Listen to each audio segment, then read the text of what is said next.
సిఎస్బిఐఏఎస్ అకాడమీలో civil services coaching కి కొత్త బ్యాచ్ సెప్టెంబర్ 25 నుంచి స్టార్ట్ అవుతుంది. ఇది ప్రిలిమ్స్ మెయిన్స్ మొత్తం సిలబస్ కవర్ చేస్తుంది. ఈ బ్యాచ్ డ్యూరేషన్ 10 మంత్స్ ఉంటుంది. సెప్టెంబర్ 25 నుంచి స్టార్ట్ అయ్యే ఈ బ్యాచ్ దాదాపు జూన్ జూలై వరకు ఈ బ్యాచ్ కొనసాగుతుంది. ఇది అందరు విద్యార్థులు ఎవరైతే సీరియస్ గా 2025 అటెంప్ట్ కోసం ప్రయత్నిస్తారో వాళ్ళ కోసం ఇది ఎర్లీ బ్యాచ్ అని చెప్పవచ్చు. మాల్దీవ్స్ లో ఈ మధ్యనే ఎన్నికలు జరిగాయి. అక్కడ మాల్దీవ్స్ అధ్యక్షుడిగా మొహమ్మద్ మయిజ్జు ఎన్నికయ్యారు. ఆయనకి ఫస్ట్ రౌండ్లో కావాల్సిన మెజారిటీ రానప్పటికీ రెండో రౌండ్లో జరిగిన ఎన్నికల్లో ఆయనకి మెజారిటీ వచ్చేసింది, గెలిచారు. ఇక్కడ వరకు ఏ ప్రాబ్లం లేదు. మాల్దీవ్స్ భారతదేశానికి పొరుగునే ఉన్న దేశం. ఇది దాదాపు 1000 ఐలాండ్ సమూహం అన్నమాట. జనాభా 5 లక్షల పైచిలుకు. సార్క్ దేశాల్లో మాల్దీవ్స్ కూడా ఉంది. 8 దేశాల్లో సార్క్లో మాల్దీవ్స్ కూడా ఉంది. ఇన్ఫ్యాక్ట్ మాల్దీవ్స్ వ్యూహాత్మకంగా ఇండియాకి చాలా ఇంపార్టెంట్. ఇండియన్ ఓషన్ రీజియన్లో అది కీలక పాత్ర పోషిస్తూ ఉంటుంది. చైనా కూడా మాల్దీవ్స్ మీద కన్నేసింది. ఇప్పటి వరకు మాల్దీవ్స్ అధ్యక్షుడిగా ఉన్న ఇబ్రహీం సోలి భారతదేశంతో సత్సంబంధాలు కలిగి ఉన్నారు. అంతకుముందు యమీన్ ప్రభుత్వం ఉండేది. ఈ యమీన్ యొక్క శిష్యుడే ఇప్పుడు వచ్చిన మొహమ్మద్ మయిజ్జు. ఈ మొహమ్మద్ మయిజ్జు ఇండియా అవుట్ అనే క్యాంపెయిన్ సపోర్టర్. ఇండియా మాల్దీవ్స్ అంతర్గత విషయాల్లో తలదూరుస్తుందని, ఇండియాని దూరంగా పెట్టాలని మయిజ్జు భావిస్తున్నట్టున్నారు. అంతేకాదు ఆయన చైనాకు చాలా క్లోజ్. ఆయనకు సంబంధించిన ఆయన సపోర్ట్ చేసే పార్టీ మెంబర్స్ అందరూ చైనా సపోర్టర్స్ అన్నమాట. ఇక్కడ ఇండియా చుట్టుపక్కల దేశాల్లో చైనా ప్రాబల్యం పెంచుకుంటోంది, పెరగటానికి ప్రయత్నిస్తోంది. ఇది మన విదేశీ విధానంలో గమనిస్తే కనుక మార్పు తెచ్చుకోవాల్సిన అవసరం ఉంది. భారతదేశ విదేశీ విధానం చాలా సందర్భాల్లో అడ్హాకిజం ఉంటుందన్నమాట. అంటే మనము దేశాన్ని బట్టి కాకుండా పార్టీని బట్టి, ఆ దేశంలో అధికారంలో ఉన్న పార్టీని బట్టి విదేశీ సంబంధాలు పెంచుకోవడమా రిజర్వ్డ్గా ఉండటమా చేస్తూ ఉంటాం. ఉదాహరణకి బంగ్లాదేశ్ ఉందనుకోండి. బంగ్లాదేశ్లో షేక్ హసీనా ప్రభుత్వం ఉన్నప్పుడు మనతో వాళ్ళకి మంచి సంబంధాలు ఉంటాయి. ఖలీదా జియా వచ్చిందనుకోండి, అక్కడ అవుట్ అయిపోతాం అనమాట.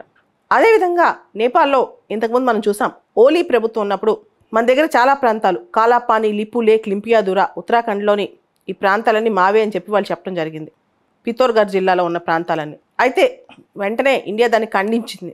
ప్రచండ ఉన్నప్పుడు ఇండియాకి బాగుంటుంది, వేరే వాళ్ళు వస్తే నేపాల్తో ఇండియా కష్టం. అదేవిధంగా శ్రీలంకలో మైత్రిపాల సిరిసేన ఉన్నప్పుడు ఇండియాకి చాలా క్లోజ్. రాజపక్షాసు ఎంతైనా ఇండియా కొంత దూరంగానే ఉంటారు. ఇలా మన చుట్టుపక్కల పొరుగునున్న దేశాల్లో యాంటీ ఇండియా అనే సిద్ధాంతాన్ని, ఇండియా అవుట్ అనే సిద్ధాంతాన్ని ప్రబోధించే పార్టీలు అధికారంలోకి వస్తే అది ఇండియా కాస్త కష్టతరమే. ఎందుకంటే ఇంట గెలిచి రచ్చ గెలవాలన్నారు. అంటే ముందు చుట్టుపక్కల దేశాల్లో, మన చుట్టూ ఉన్న పొరుగు దేశాల్లో మనకి సత్సంబంధాలు కలిగి ఉండాలి. చిన్న చిన్న విషయాలు కూడా మళ్ళీ మనం తెర మీద తీసుకొస్తున్నాం. ఉదాహరణకి కచ్చితీవు దీవులు, అది ఇందిరాగాంధీ గారి టైంలోనే ముగిసిపోయిన అంశం అనమాట. దాన్ని మళ్ళా శ్రీలంక వాళ్ళు మన పైన కాలు దూతున్నారు, మన కచ్చితీవు మనకు కావాలి అని చెప్పి తమిళనాడు సీఎం అంటున్నారు. మోడీ గారు కూడా ఈ మధ్య స్పీచ్లో ఒకసారి మాట్లాడారు. ఇవన్నీ గమనిస్తే ఇండియా ఫారెన్ పాలసీలో ముఖ్యంగా మన చుట్టుపక్కల దేశాలతో సంబంధాలు మెరుగుపరచుకోవాల్సిన అవసరం ఉంది. గుజరాల్ డాక్ట్రిన్ అనే ఒక సిద్ధాంతం ఉంది. పొరుగు దేశాలకు సంబంధించి నీకు చేతనైన సహాయం చేయి, వారి నుంచి ఏమీ ఆశించవద్దు అని. అదేవిధంగా ఈ చుట్టుపక్కల దేశాలన్నీ సార్క్ దేశాలే, మీకు తెలుసు.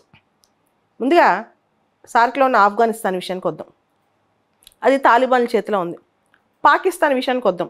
మొదటి నుంచి ఇండియాకి శత్రు దేశమే, ఇప్పుడు ఆర్థికంగా చితుకుతున్న దేశం. ఈ రోజున పాకిస్తాన్ పెద్ద న్యూస్ కూడా వచ్చిందనమాట. సిటిజన్స్కి చాలామంది, అంటే బయట దేశ పౌరులందరికీ చాలామంది డెడ్ లైన్ ఇచ్చారు. వేరే దేశం వాళ్ళు మా దేశంలో ఉండదు, వెళ్ళిపోండి అని పాకిస్తాన్ వాళ్ళు ఈ నవంబర్ 1 దాకా అనుకుంటే డెడ్ లైన్ ఇచ్చారనమాట. ఇంకా శ్రీలంక విషయానికి వస్తే ఆర్థికంగా చితికిపోయింది, అక్కడ కూడా అడ్హాకిజమే. అండ్ బంగ్లాదేశ్ విషయానికి వస్తే మనకి అతిపెద్ద సరిహద్దు ఉన్న దేశం అది. 4096 4096 కిలోమీటర్లు. సో ఈ బంగ్లాదేశ్తో మన సంబంధాలు చాలా అవసరం. అండ్ నేపాల్, భూటాన్, ఈ రెండు ల్యాండ్ లాక్డ్ కంట్రీస్, అంటే వాటికి సీ యాక్సెస్ లేదనమాట. ఇవన్నీ కనుక మనం చూస్తే ఇండియా తన ఫారెన్ పాలసీలో చుట్టుపక్కల ఉన్న పొరుగు దేశాలతో ఇంకొంత బెటర్గా, ఇంకొంత ఎఫెక్టివ్గా సంబంధాలు పెంచుకోవాల్సిన అవసరం ఉంది. మరోపక్క చైనాను చూస్తే కనుక చైనా చిన్న పెద్ద దేశం కాదు, అటు మిడిల్ ఈస్ట్లోను, ఇటు ఆఫ్రికాలోను, ఇంకో పక్క లాటిన్ అమెరికన్ దేశాల్లోనూ ప్రతి చోట తన పాదం మోపుతోంది. చైనా సాఫ్ట్ పవర్ని రోజు రోజుకు పెంచుకుంటూ వెళ్తోంది. భారతదేశం ఈ విషయాన్ని గమనించాలి. ముఖ్యంగా మన చుట్టూ ఉన్న దేశాలతో మనం సంబంధాలు ఎలా ఏర్పరచుకున్నాం అనేది చాలా ఇంపార్టెంట్. దీనికి సంబంధించి మోడీ గారు సాగర్ అనే ఒక ఇనిషియేటివ్ కూడా స్టార్ట్ చేశారు. Security and growth for all in the reason. అదేవిధంగా ఆపరేషన్ మౌసమ్ కూడా స్టార్ట్ అయింది. ఆపరేషన్ మౌసమ్ ప్రకారం మన మినిస్ట్రీ ఆఫ్ కల్చర్ వాళ్ళు మన చుట్టుపక్కల ఉన్న ఇండియన్ ఓషన్ దేశాలతో మన సాంస్కృతిక సంబంధాలు తిరిగి పునరుజ్జీవం చేయడానికి ట్రై చేస్తున్నాం. ఇవన్నీ బాగానే ఉన్నాయి.